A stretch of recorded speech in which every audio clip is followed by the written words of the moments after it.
Well, good Tuesday evening, everyone. Welcome back to the Illinois Freedom Caucus Tuesday night roundtable and live stream. It's great to be here tonight with my colleagues, Chairman of the Illinois Freedom Caucus, Chris Miller. We have Leader Adam Niemerg, and then we have the State Director of the Illinois Freedom Caucus, Colin Mosley. Gentlemen, welcome to tonight's roundtable. Hope you're all doing well. And we seem to be on this Illinois winter weather roller coaster once again. It's up and down, and but it's been a very open winter since about early to mid January, or I'm sorry, mid December, when all the snow melted, and it's kind of open again. So anyhow, what's going on, Chris? Let's go to you for an opening comment, and then Adam, and then Director Mosley, and then we'll get into our slides real quick. Well, there's never a dull moment when you farm and raise cattle. I always wonder what people do with all their free time that don't have livestock. And so there's something that always needs something. And so that's the reason why I'm a public servant. I'm available all the time, 24/7. Yeah. And speaking of public service, we have another humble public servant, Adam Niemerg. Welcome, Leader Niemerg.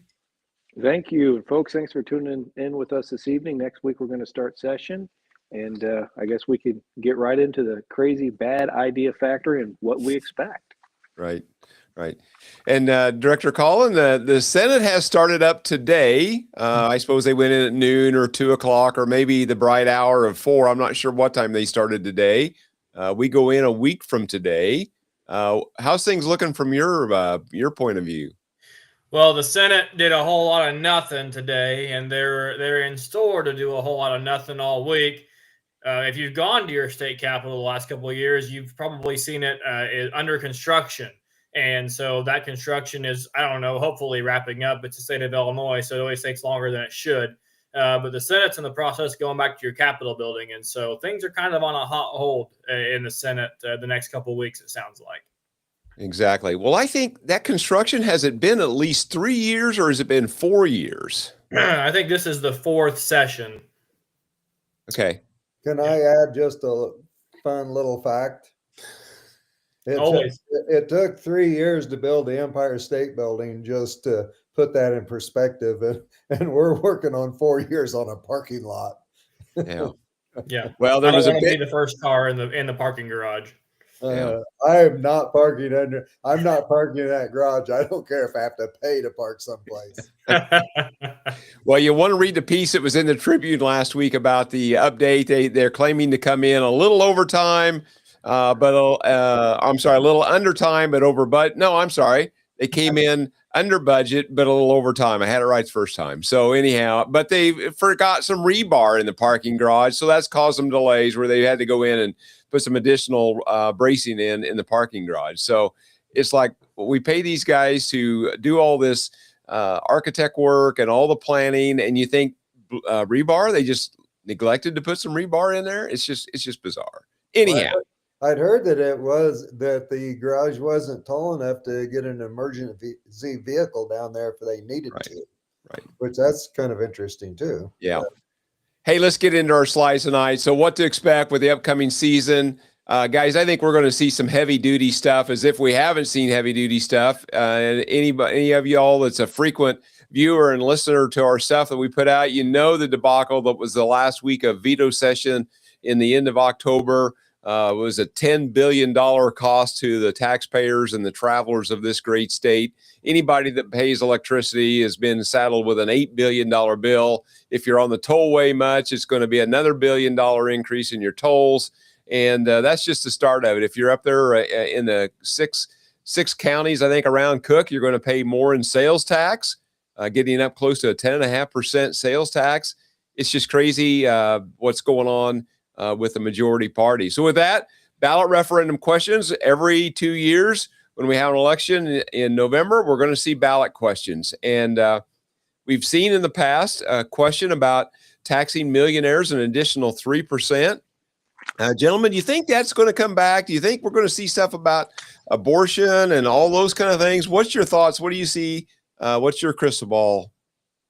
Well, my crystal ball is that we heard Speaker Welsh make the comment the other day that we didn't have a spending problem, but we had a revenue problem. And so we just need to tax the rich more. although we, by their own admission, J.B. Pritzker has 49 new taxes. So since he's been in office, and so I'm guessing the 50th one is a silver bullet that's going to fix everything.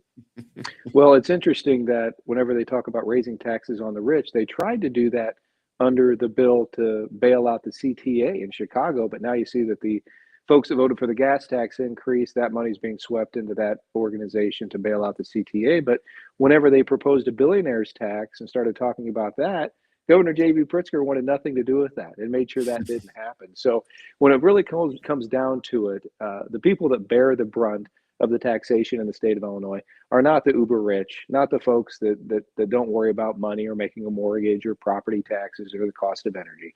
It's everybody listening in this program, because we're the meat and potatoes of the fiscal house here in the state of Illinois. So anytime they talk about a progressive tax, anytime they talk about new taxes on billionaires, millionaires, whatever it may be, that trickles down to each and every one of us with the highest property taxes in the nation, highest combination of state and local taxes in the nation, and now we're talking about an additional tax increase. So our fiscal house is completely out of order, and we don't have a revenue. They call them revenue enhancements. They don't call them tax increases. They're so delusional. But we have a big spending problem here in the state of Illinois. Yeah. Well, Colin, you not only have to have a Springfield calculator, but you have to have a Springfield dictionary to sort through all the language, because they seem to kind of want to redefine a lot of words. Well, you're right. I mean, it was progressive tax. Now it's the millionaire tax. I mean, I don't know. It could be called the successful person's tax for all we know. I mean, but the bottom line to Niemert's point is it's not going to solve the problem, because until you believe the problem is spending and not revenue, you're just going to want more and more and more. And the other ballot referendum that we're worried about, they tax you. The culture of death in Illinois, they tax you to death, they tax you at death, and they want to promote death. And I do think we're going to be really close to seeing them try to put abortion in the Constitution via ballot referendum. And by the way, all of this stuff is to drive up turnout to pump Pritzker's numbers this election cycle so he can run for president. Right. Oh yeah, we've seen that so many times, Colin. And just to enshrine it in the Constitution, it's already to the point where we're the most progressive state in the union on abortion, that it's not going to change anything. It's just a ballot referendum to get out their base, and it goes back to things such as Amendment 1 that were on the ballot to get out the voter turnout in a gubernatorial election. And it's an instance where the Democrats use the General Assembly to perpetuate their own radical agenda and keep their own people in power. So, on the screen, we've got a $2 billion budget hole. It's all. I came in 2021, January of 21, and it's always been a budget hole, always been something we've been dealing with. But as Brad, you pointed out in that great press conference last year, the NGOs were looking at close to $1 billion. We have $3.4 billion on illegal immigration. Just today, I put out a release talking about an organization in Chicago that we funneled $1.2 million to, that pays for protesters to impede ICE, federal law enforcement investigation, in Chicago, to go up there with their cameras, to yell and to scream and to impede them. We are violating federal law here in the state of Illinois via the taxpayer. So yeah, we have so many problems here in the state. The money, taxes is not going to work. We've got to stem that. We got to make sure we're not taxing folks here for prosperity. Yeah, exactly. You talked about the illegal aliens. I mean, we've saw all kinds of resolutions. We've saw an expansion of the sanctuary state for the anti-ICE and pro-illegal stuff. So that list continues to go on. Gentlemen, I don't know if we have anything else there to discuss, but your thoughts on maybe Chicago Bears Stadium. We see that I don't know if it's leverage. I don't know if they're growing frustration. We hear the Democrat leaders saying, hey, there's no money for the Bears. And so the Bears have decided they're just going to go to northwestern Indiana. Maybe they can find a sanctuary there. Well, we know that they're not moving because of climate. I don't know that they're going to improve themselves at all, but it's been the 40-year anniversary of the Super Bowl shuffle, so it would be a great time to be Indiana residents. Just think of the revenue enhancements that they could save if they just crossed the border, and because we see people leaving every day because of the tyranny and the anti-business climate, the anti-Illinois citizens climate that we have. So I wouldn't blame them a bit if they decided to slide over to the east a little bit. Mm-hmm. I'll be really curious to see what happens. I don't think that anybody on this call certainly thinks that we should be handing tax dollars to the bears directly. If the local government decides to, give them breaks on their utilities or whatever. But here's the problem, to Chris's point, the estimates are that the Bears, if they built this new stadium, they would be the number one property tax payer across all the NFL stadiums right here in Illinois. And so no wonder they want to move to Indiana, where they could potentially save 60, 70, 80 million dollars a year. It's a no-brainer. Well, wonder, Yeah. do you have any idea what the property tax is going to be on Chris Welsh's new stadium? Well, I know. what you're driving home really well here, Colin, is something that is a huge problem in Illinois and not so many other states. In order to get around the very high property taxes that the Bears would have to pay, the only way to make it fiscally possible for them to do that is with a government bailout, rather than free market capitalism being able to incentivize them to stay here. They're looking at Indiana because of the property tax difference in the amount of revenue that they can generate on a lower tax burden. So that's really what it boils down to. Is it's so asinine to think that the only way that business can thrive in this climate, in this horrible political climate in the state of Illinois, is by picking winners and losers via the taxpayers, because the tax burden is so high. So really, it comes down to we need to get a new governor. The speaker has his head up, where. This is so anti-capitalist. It just makes me sick. Exactly. Speaking of sick things, so the green energy scam continues to run rampant in Springfield. We saw this $8 billion legislative rate increase due to their desire to put up battery storage, and they think that the ratepayers of the state of Illinois need to bail out this really bad legislation that's been going on for nearly 10 years now with FEJA. And so CEJA and multiple changes to that over the last few years, and now this battery deal back at the veto session, the last week of veto session. Gentlemen, do you expect us to see more energy legislation? The Illinois Power Agency and ICC and one other three-letter agency issued a report early in November, I think it was, about how we are headed into an energy shortfall. I mean, who could have seen that coming?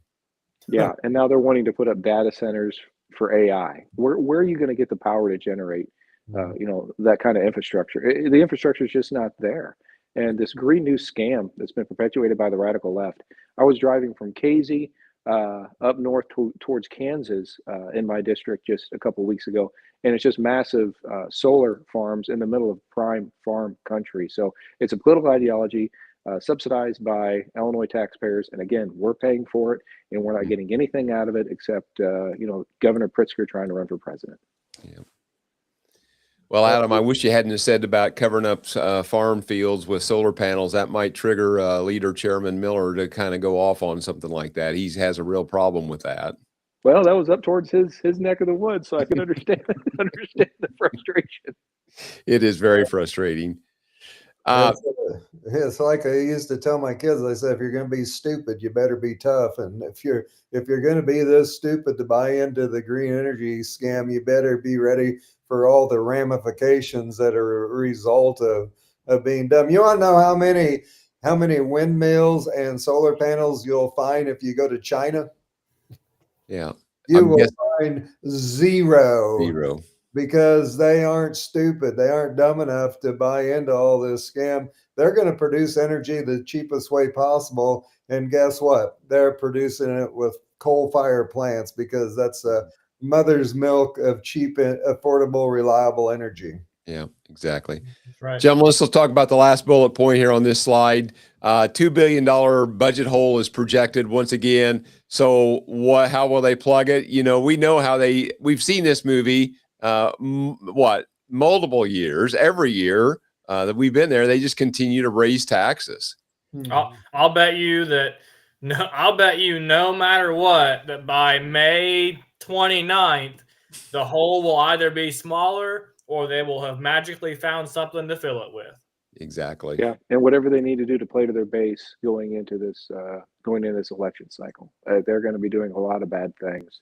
Right. And I fully expect a speech at 1 or 2 in the morning from our fearless leader, Chris Miller, about the terrible budget just like last year. So I'm really looking forward to that. Well, Yeah. somebody's got to provide entertainment at midnight. You know, most of the time when you guys are out that late, you aren't at the state capitol. You may be something. Who knows? Who knows where you might be? But it won't be the Capitol building. We ought not probably discuss where that might be, but anyhow. Well, and Brad, just one more point on this. Adam made me think of this too. You know, the session calendar between now and March 17th is unusually light. Yeah. And if you're wondering why that is, folks, and here you can go to ilga.gov and find them, it's because there's so many Democrat legislators running for Congress, I can't keep track of it. And so the re-election campaigns, they're all afraid to vote on the stuff that they know is crazy. So they're going to hold off until after their primaries, and then that's when the real damage will start showing up. Yeah, Right. and then Mary has to deal with them after the year, right? So we don't have to deal with some of these crazy leftists anymore. We'll pass them on to Mary, like we did with Delia Ramirez. Mary has to deal with her now. They're all trying to double down on Jasmine Crockett lookalikes and act-alikes. That's the model they're trying to follow. That's right. Yeah. Well, gentlemen, we've got a big event coming up here in just a few weeks. This is a highly coveted event, highly sought out after event. There will be, Director, correct me if I'm wrong, but no ticket sales within a week, no ticket sales at the door. This is advanced ticket sales only? That's right. And we've got, there's 20 tables, 10 seats a table. And I think Leader Miller, we've got 16 tables sold already. And so, you know, if you know folks that are buying tables, you might want to get a seat with them. Otherwise, you're welcome to split a table with your friends. And then, you know, if we get a little closer, we need to sell some individuals, we might do that. But we're really trying to sell full tables and get people in the room, because it's going to be an awesome evening. Just like you see on the screen here, one of the items up for auction is a golf experience with Jim McMahon, which right now, the way the Bears are playing, that'd be a cool time to hang out with him. So, exactly. Chris, if you want to add to the fundraiser promo. Yeah, we've got an exciting evening planned. It's gonna, you know, Brad Hallbrook's gonna be there, Adam Niemerg, and I mean, what an evening that will be to have those celebrities in the house.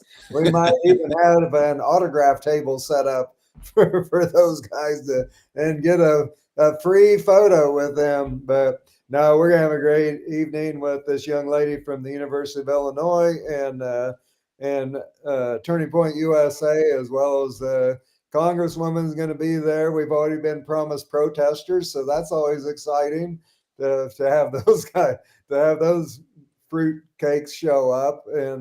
But we have a fun-filled evening planned for you with a lot of different auction items, silent auction items, gun raffles, and you name it, it's going to be there. Plus, you're going to get some fine Yoder's fried chicken, and I don't know what people know how to do, but let me tell you this, that they know how to cook there. And so exactly. You're going to enjoy a good evening, and we're going to have panel discussions. We're going to have Q&A. You name it, we're going to have, and it's going to be a great time. And I promise you that at the end of the evening that you are going to say, boy, I'm really glad that I came.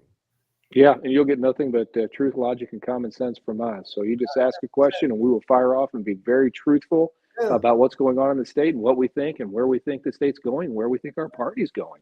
This will be the no spin zone. Mm-hmm. Exactly. Yeah, and let me add a couple of things. There will probably be a limited supply of the Make Illinois Great Again caps that are highly sought after. And then that is Ronald Reagan's birthday, correct? Yeah, I think so. Yeah. If it's not, we'll change the date. We will christen it as Ronald Reagan's new birthday. All right, gentlemen, is there anything else before we close out? I think that we've covered the basis for this week. I guess stay tuned for what happens in Springfield. Again, it'll be a slow start. Colin, there's where we can find it. Everybody can find us at IllinoisFreedomCaucus.org and the Substack. And the Substack is a great way to find great content. So sign up for that if you're not already. And again, we always appreciate that you like, share, comment, and subscribe to our different channels and different content and help us to get the word out. Anyhow, Colin, any closing thoughts? Well, that's all. You did a great job, Leader Halbrook. Big office Halbrook, man, right there. Yeah, please come by to Springfield. We need a couple of things. We want you to come by and visit us in Springfield. And again, you can go to ILGA and click on that house tab and run down to the schedule. You can see when we're in there, or just reach out to us. We'll help you with that. We'd love to have all y'all come up throughout the spring session. And then we're always putting the call out for pastors. There's a opening prayer every day we're in session. We get to invite pastors from across the state of Illinois to come up. So if you would, if you have a pastor, or if you are a pastor and you want to be a part of that, it's a unique opportunity. And so we would love to have you come up. Just give us a call, and we'll make sure that we get all the arrangements to get you plugged into that process. So with that, gentlemen. Hey, wait. I have one comment. I think another special event that we're going to have scheduled for the spring session is we're going to do office tours. Office tours is something. It's going to mine'll be really won't short. take very long. Not much of a tour. It won't take long, but I think you'll really enjoy it. Are oxygen masks required if we get above a certain number of people per office? Too much CO2. All right. I don't have anything else, gentlemen. Unless you do, I'm ready to close out for the evening and say good night. Good night, Brad. Thank you.